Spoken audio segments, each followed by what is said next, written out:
and welcome to Mock the Week. I'm Dara O'Brien. The big news this week. At the tribunal of Faria Alam, emails she wrote to a friend were read out in court. She refused to name who she was having an affair with, saying only that he was famous, worked for the FA and coached the national team. Oh, will these pieces of the puzzle never come together?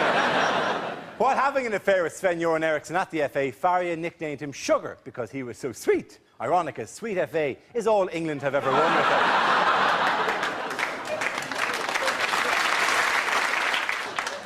At Wimbledon, Maria Sharapova broke the record for the loudest grunt during a tennis match, measured at 101 decibels, beating the previous grunting record held by Monica Seles when that stalker stabbed her in the back. Tim Henman was knocked out in the second round at Wimbledon. He put his disappointing recent form down to his bad back, although he failed to mention his piss-poor legs and his shite arms.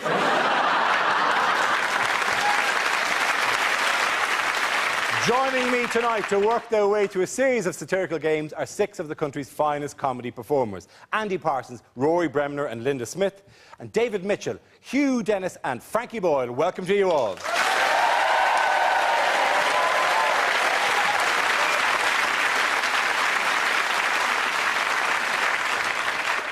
Let's kick off with a round called Headliners. I showed the teams a photo of someone who's been making the news this week, along with the initial letters of a newspaper headline. The teams have to tell me what the letters stand for. This one's for both teams. Here's a picture of Tony Blair. But what does BFSB stand for? Is it Blair finally strangles Brown? Is it Blair finds shampoo breakthrough? Do you think Blair works in Laboratoire Garnier at the weekends? Yeah, because he's worth it. It occurred to me that it might be Botoxed fingers sadden Blair, and they're actually just stuck like that. He's chosen this moment to speak out as one of the many victims of Botox-paralysed hands. So it's had a real effect on his policies. He can only type with his sort of fist. But it's affecting Michael Howard as well, because he's got his are the other way around. And they're stuck. They didn't move for the entire election campaign. I do, however, think it's more likely to be Bush's favourite sycophantic bitch. Could actually be Blair finds Saddam's bombs. That's extraordinarily I think it would probably have got wider coverage than it has, but... You think a story like that would have basically found its way through the media in some way, right? But sometimes... Rather than being broken here on Mock the Week. Blair's fantastic, says Blair.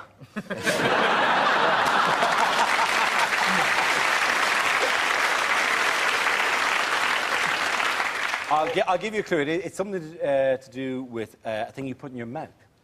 SB, smoking ban. Yes. Britain faces smoking ban. No, I think that's about as close as we're going to get. The answer is Blair favours smoking ban, referring to the government's recent proposals to introduce a smoking ban in England. As part of the proposal, the legal age at which people can start smoking is to be raised from 16 to 18, in the hope that the real age to start smoking will be raised from 4 to 6.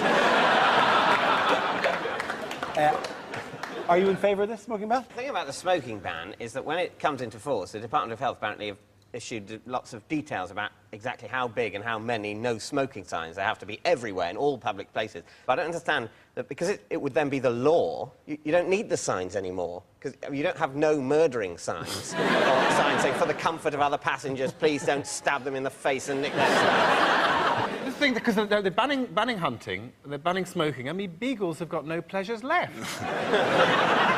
It's tough on the little beagles, all right. Apparently, there was a survey out this week that said that 1 in 3 of us are going to get cancer in our lifetimes. Apparently, the things that can increase your chance of getting cancer: smoking, drinking, food, sex, sunshine. Now, I don't know about you, but I was thinking I'm a risk category.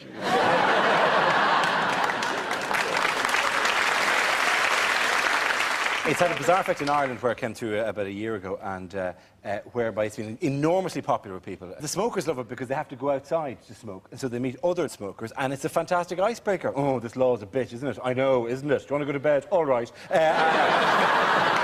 Smokers in Ireland are getting laid left, right and centre. Young people are taking up smoking just to score at this stage. There's no... OK, difficult to choose, but I think Andy was the winner of that particular round.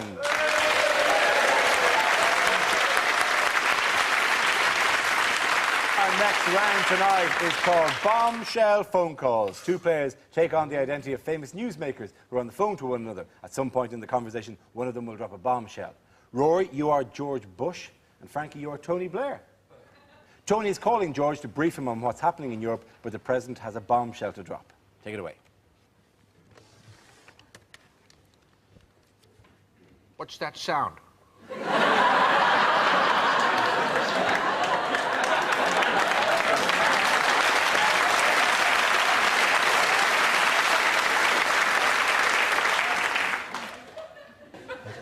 Hi, who's calling the White House? George, it's Tony here. Tony who? Oh, the English guy. How's it going? Where are you? Well, I've just got back from Brussels. Ha, great. Where's that? It's in Europe. Oh. Where's that? Just fire a missile at Baghdad. You'll hit it. So,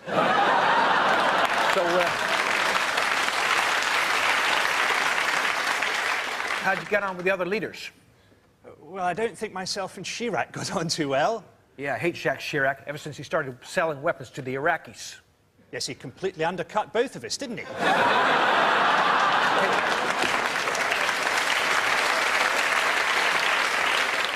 What do you say? I get rid of Jacques Chirac if you get rid of Bob Geldof. Well, actually, I wanted to talk to you about Africa. Why, are we invading there too? No, next month. Are you coming over? Sure, they're laying on a concert for us. Did you get any tickets? Yeah, Sherry found some on eBay. Yeah. There's something I've been meaning to tell you, Tony. You left something at the White House. What is it? Give you a clue. 5'8" tall, dark hair, wears a dress. It's not Mandelson again, is it? Tony, you left your wife behind? Oh, no. What's she been saying? She won't say anything for less than $30,000.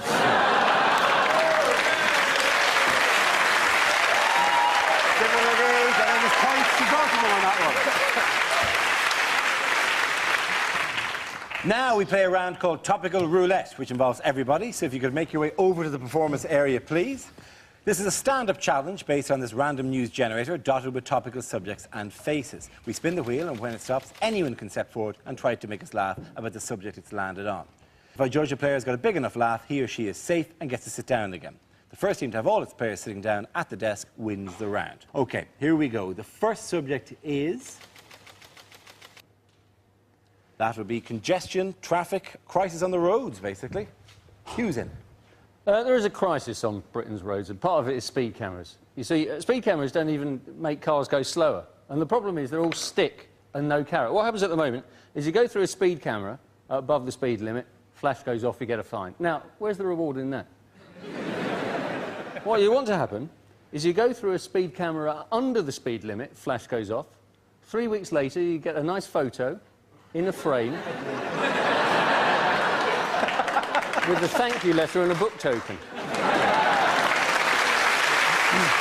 Very good, Hugh. Sit down, join us here. OK, our next topic, please.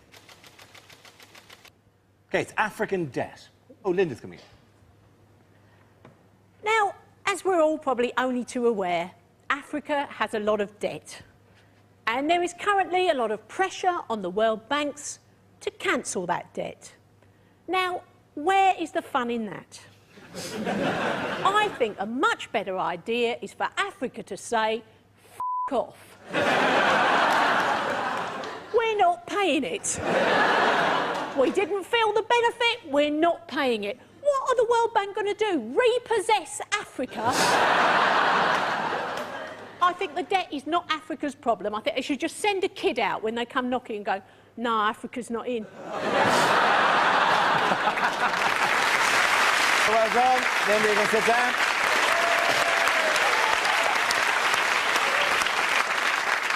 Let's have another topic, please.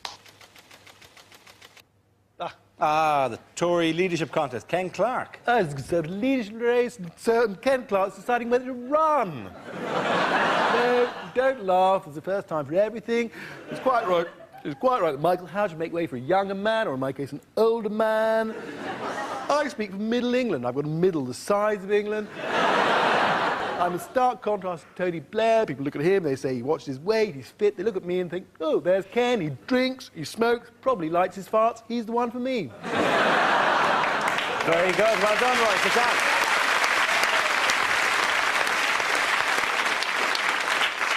Let's have another topic, please. Education. David. Right, well, this week, once again, A-levels and GCSEs have been called into question. And I don't understand why, because we've got a brilliant education policy in this country, which is to make the exams easier and easier every year. So that we can all pretend that we're getting cleverer and cleverer. And the only thing that suffers is, well, civilization. But who gives a shit about that? Because as it is, we can look forward to a Britain where we're all just 60 million grinning half-wits, all of us wearing PhD gowns, sitting around with our tongues hanging out, going, me clever, you clever. Well done, David. Sit down. Two stand-ups have been shy of getting in so far, so they have to go on the same topic as a kind of a tiebreaker. What is that final topic? Let's spin the wheel. It's gay marriage. Who wants to go first? OK, let's expand it out. Let's say it's gay rights, then. How's that? Well. The new Pope, not exactly in favour, is he? He's not in favour of a few things. He recently described condoms as being sinful. How come we've got to the stage where people who never have sex are telling those people who do have sex how to have sex?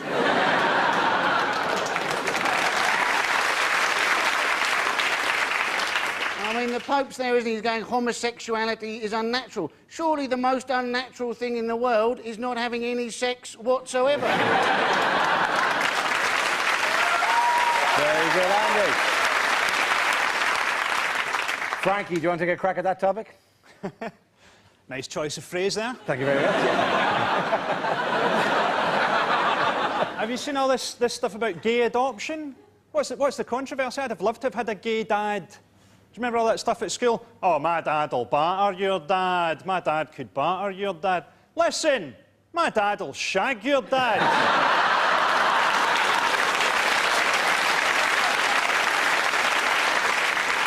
And your dad will enjoy it. Well done for that. Frankie, congratulations, you win. And you come and sit down again. The winners are David, Hugh and Frankie. Our next game is called If This Is the Answer, What Is the Question? On the board are 6 categories relating to current events. For each category, I read out an answer, and the players have to guess what the question might be. David, which category would you like? Sport, please. Category is sport. The answer is a streaker, a stalker, and a defrocked priest. What is the question? It's not, what do we need to get this party started? Is it what are 3 acceptable professions if you want to become a scoutmaster?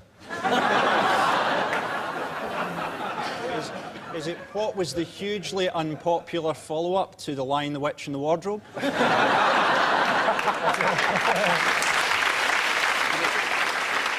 Is it the 3 costumes that Harry rejected before going for the Nazi?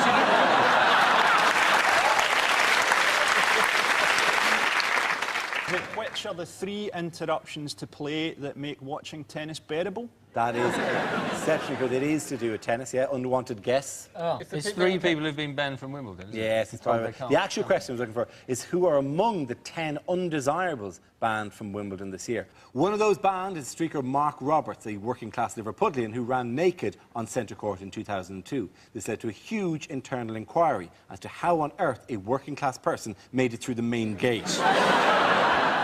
Isn't it going to be hilarious, though, if a Scottish guy wins Wimbledon? That's going to be fantastic, because we couldn't give a shit.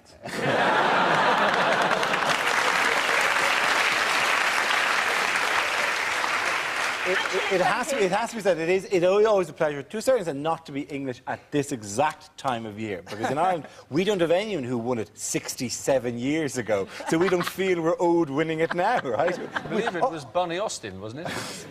Anyway, footage of them looks ridiculous. They're in really long trousers doing this, like, meh, I won the trophy, and then down. That's the last person who won it. It's a lot faster in those days, wasn't it? It was faster, and jumpier as well. They seem to get their hand from there to there without any movement in the middle. It's bang, there, bang. Oh, Fred Perry, win, down again.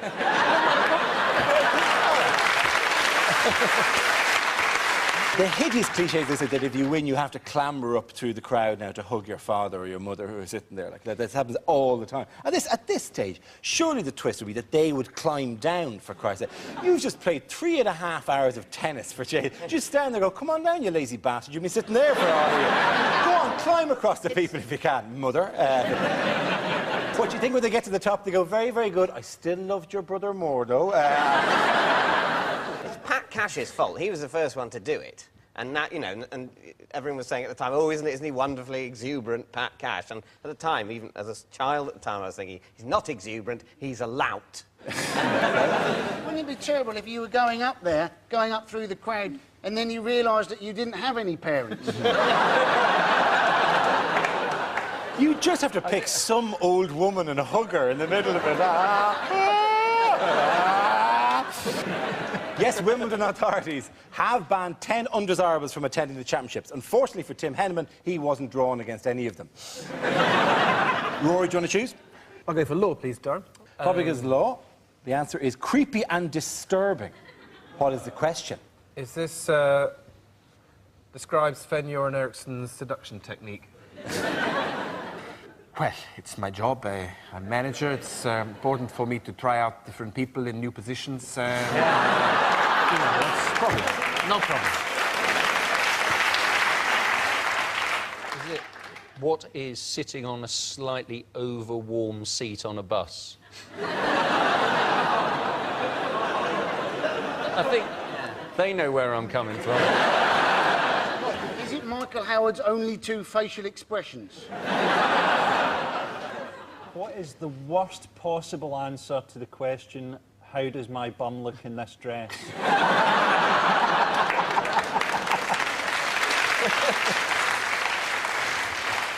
I'll give you a clue. It involves Rowan Atkinson. Oh, well, it's the incitement to racial Yes. hatred. The question I was actually looking for is how did Rowan Atkinson describe the proposed racial and religious hatred bill? This week, Blackadder star Rowan Atkinson led attempts to scupper the government's plans to bring in legislation banning the incitement of religious hatred.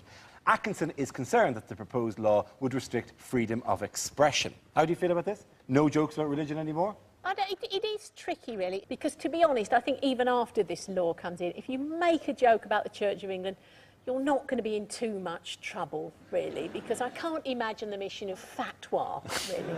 I mean, could you picture a Church of England jihad? You couldn't sell enough homemade cakes to finance it, could you imagine the little barometer outside the church with, we need this much more for Kalashnikovs? They'd put you in a room and they'd feed you tea and biscuits until you exploded. There is something very smug about the Church of England, though, that annoys me. It may well be the name, Church of England, because it sort of implies that Jesus himself may well have been English. I feel it's implied, and I don't think he was English, because you look at the paintings. In every painting, Christ, you can see he's not English, because he's very often wearing sandals, but never ever with socks.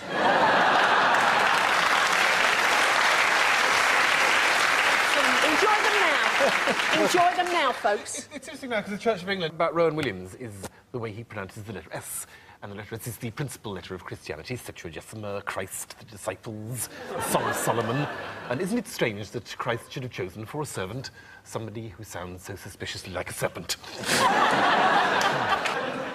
Is this the time to say that my father is a bishop? Yes. As a child, being a bishop's son, the only problem with it was that if your father, and my father had only got purple shirts, that's all he had. He had 14 purple shirts. And if your father has 14 purple shirts, at some point in your childhood, all your pants are going to be dyed pink. Can I just say and that's they a were. lovely white shirt you're wearing there tonight? Thank you very much. Equally, I feel that you couldn't really offend the Catholics by making jokes about them, because they'll just go, ha, ha, ha, good for you, you're going to burn in hell. Rowan Atkinson was joined in his protest by Stephen Fry and activist Shami Chakrabarti. In other words, a Christian, a Jew and a Muslim walked into a, what am I doing? I can't say that anymore. OK, that's the end of that particular round. I think, because God is on his side, Hugh has to be the winner there.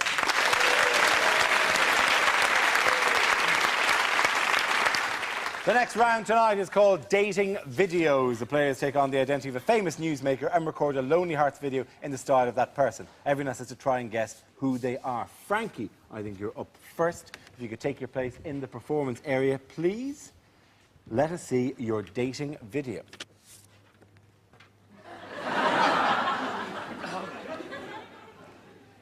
Hello.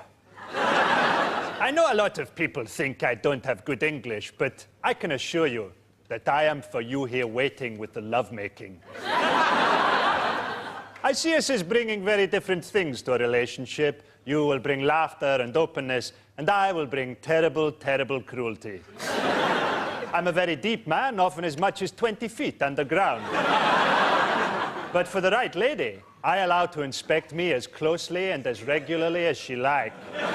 Find my secret weapon? Perhaps.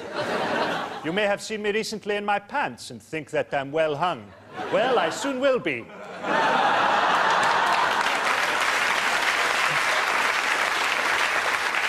can't really top that, can you? Any guesses there? Lorraine Kelly? Saddam. It is indeed Saddam Hussein. Very good. Well done, Frankie. Saddam. At last week's preliminary hearing, Saddam was asked if there was anything he needed before he stands trial. Yes, he said. Michael Jackson's lawyer. Rory, can you please make your way over to the performance area for your dating video? Let us see who's making a plea from the heart now.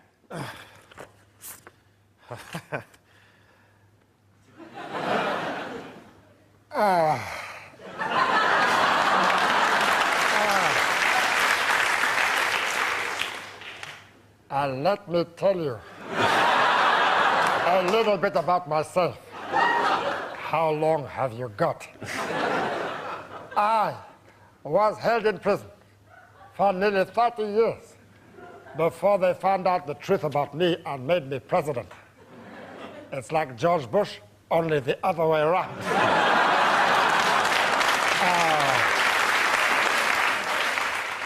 I'm over 80. I look like a pint of Guinness. But wait till you see Nelson's column. Who was it? Nelson Mandela. It's Nelson Mandela. Well done, Rory. Sit down, please. That was Lonely Heart Nelson Mandela. Quite a catch, to quote the Pretoria Police in 1964.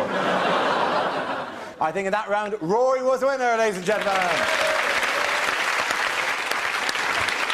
The final round tonight is Scenes We'd Like to See. This is for everyone, so if you can make your way over to the performance area, please. I call it ideas for scenarios we'd love to see, and the performers come in with their suggestions. OK. The first subject tonight is things a Wimbledon commentator would never say. 40, 37. Well, there is Sharapova, and I'm sure, like me, you long to have those long, moist Russian legs wrapped around your face.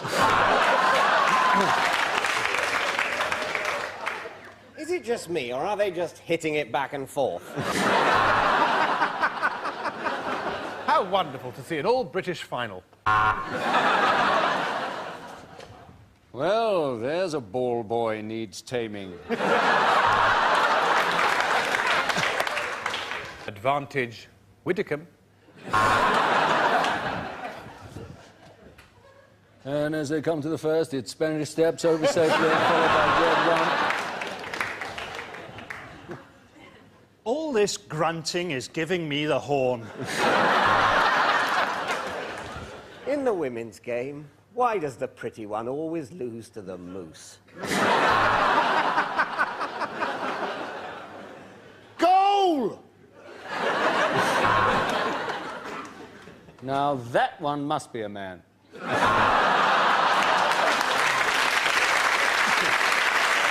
Next topic, please. TV shows that never made it to air. Hi, I'm Bill Oddie, and this is Badger Cull Live. Complicated financial fraud, she wrote. Terrorists say the funniest things. Yes, it's Who Wants to Be a Milliner? Police, camera, paperwork. Let's see if you can guess who it is in Lloyd Grossman's Through the Arsehole. Celebrity Love Island. Oh no, Christ, that really happened. Welcome to the first edition of I'm a Suicide Bomber, Get Me In There. You've been shot.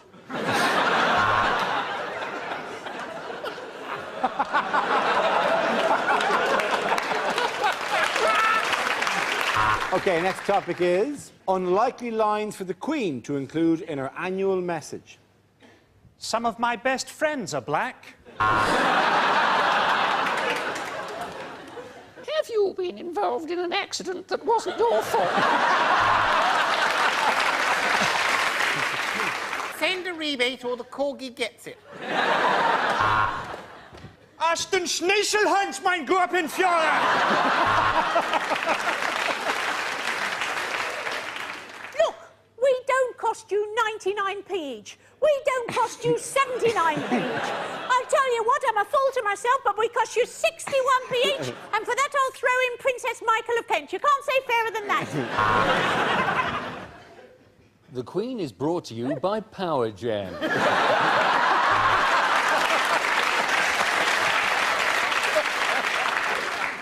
So there were these two nuns in the bath. Charles, you'll have to prise my crown out of my cold, dead hand. I'm a killer. Queen! I think Hugh is the winner there. Everyone, sit back down.